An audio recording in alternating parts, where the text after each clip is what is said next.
With due respect, দেখেন আমরা content creator, আমাদের কন্টেন্ট সোশ্যাল মিডিয়া প্ল্যাটফর্মের মাধ্যমে দেশের গণ্ডি পেরিয়ে সারা পৃথিবীতে বাংলা ভাষাভাষী মানুষরা কম বেশি দেখেন। আমি বরাবরই বলি, ভারত নিয়ে ব্যক্তিগতভাবে আমার কোনো মাথা ব্যথা নাই, জনগণের সাথে আমার কোনো মাথা ব্যথা নাই। আমার যত সমস্যা হচ্ছে বিজেপি সরকার, তাদের পলিসি এবং সীমান্তে আপনাদের যে অবস্থান বা অ্যাক্টিভিটিস, ইভেন বিজেপির কিছু পাগলা এমপি মন্ত্রী যারা বাংলাদেশকে নিয়ে সবসময় কটাক্ষ করে, ছোট করে কথা বলে, সেই জায়গা থেকে আমার মতন অনেকেই ভারতের সরকারের প্রতি বা এদের সহযোগী যারা আছেন তাদের প্রতি আমাদের প্রতিবাদটা সবসময় জারি থাকে। বিষয়টা এমন না যে পাকিস্তানপন্থী, পাকিস্তান প্রেমী, উই ডোন্ট লাইক দ্যাম। আছে বাংলাদেশে কিছু বীজ আছে, সেটা আলাদা, বাট আমরা না, আমরা বাংলাদেশ পন্থী ভাই। বাংলাদেশে আবার আপনাদের দাদাপন্থীও কিছু লোক আছে, দেখবেন যে যেটাই হোক মানে ভারতের সাপোর্ট করতেছে। এটা কিন্তু এখনো সোশ্যাল মিডিয়াতে আমরা দেখি আওয়ামী লীগের নেতাকর্মীরা এই জায়গাতে আবার অনেক দূর আগানো। আর পাকিস্তানের বেলায় জামাত ইসলাম, আবার অনেক অনেক জায়গায় বিএনপির নেতাকর্মীরাও যথেষ্ট পাকিস্তানপন্থী, অনেক জায়গায় এটা আমরা দেখি, কমেন্টও দেখি। তো যাই হোক, আমার আলোচনার জায়গাটা হচ্ছে বাংলাদেশপন্থী জায়গা থেকে। ভারতের একজন কি বলা হয় যে সম্ভবত পার্লামেন্টেরিয়ান এমপি অথবা মন্ত্রী টাইপেরই কেউ হবে, তার নাম হচ্ছে দিলীপ ঘোষ। আপনারা জানেন যে ভারত এবং বাংলাদেশের মধ্যে নানান নিষেধাজ্ঞা তৈরি হয়েছে ব্যবসা বাণিজ্য মানে সেক্টরে।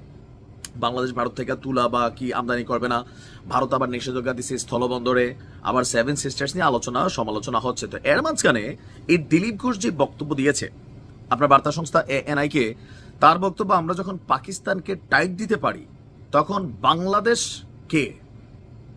বাংলাদেশকে কেন ছাড়, মানে কিতা বুঝাস বাবা, পাকিস্তানকে কিসের টাইট দিছ?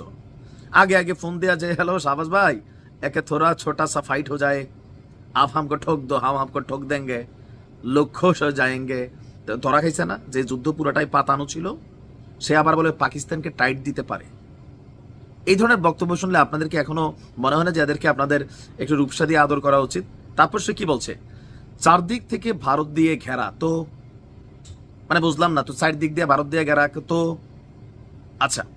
এরপর সে বলছে ওদের সব আমাদের হাতে, তাই নাকি? তোমরা তোমাদের দেশের ল্যাট্রিন বানাও হাগামতি করার জন্য, যদি আমাদের দেশে সবকিছু তোমাদের হাতে, মানে এই যে বক্তব্যগুলা ভারত বাংলাদেশে খাওয়ায় না পালে, আর এই কথাগুলো ভাই লাগে কিনা আপনি যদি হইতেন বাংলাদেশি? তারপর সে কি বলছে, আকাশ থেকে পানি, ব্যবসা থেকে বাণিজ্য, মানে বুঝাইতেছে আকাশ থেকে পানিও ভারত আমাদেরকে দেয় নাকি? মানে আকাশ কি আমগো আকাশের উপর তুমগো অস্তিত্ব বা মানে কি বুঝলাম না, আমরা আকাশটা ভারতের আকাশের নিচে দিয়া পড়ছে। ব্যবসা থেকে বাণিজ্য, ভারত বাংলাদেশে হিউজ পরিমাণ মাল রপ্তানি করে, বাংলাদেশের ব্যবসায়ীরা আনে, মাগ না আনে না টাকা দিয়ে আনে। তোমরা ব্যবসা করতেছো না, আমরা ভারতে কতটুকু রপ্তানি করি, খুব বেশি না, কিন্তু ভারতের মালে বাংলাদেশ 6 লাভ, এটাই বাস্তবতা। তো আমরা টাকা দিয়ে কিনতেছি, তোমাদের কাছ থেকে না কিনলে আমরা পাকিস্তান থেকে কিনবো, আমরা চীন থেকে কিনবো, আমরা তুরস্ক থেকে কিনবো, মিয়ানমার থেকে কিনবো, সমস্যা কি?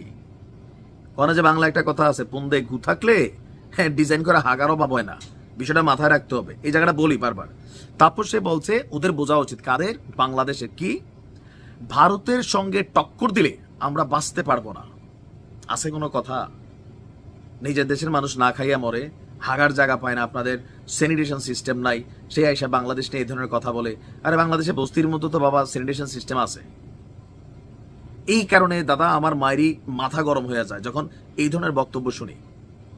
তবে বাংলাদেশকে নিয়ে একটা গভীর ষড়যন্ত্রের জাল বুনতেছে এই বিজেপি সরকার।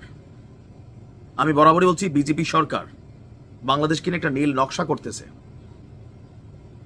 হয়তো যে কোনো সময় যে কোনো কিছু ঘটতে পারে, একদম মানে এটা হালকা নেওয়ার কিছু নাই, প্রস্তুত থাকতে হবে, সতর্ক থাকতে হবে। ভালো থাকুন।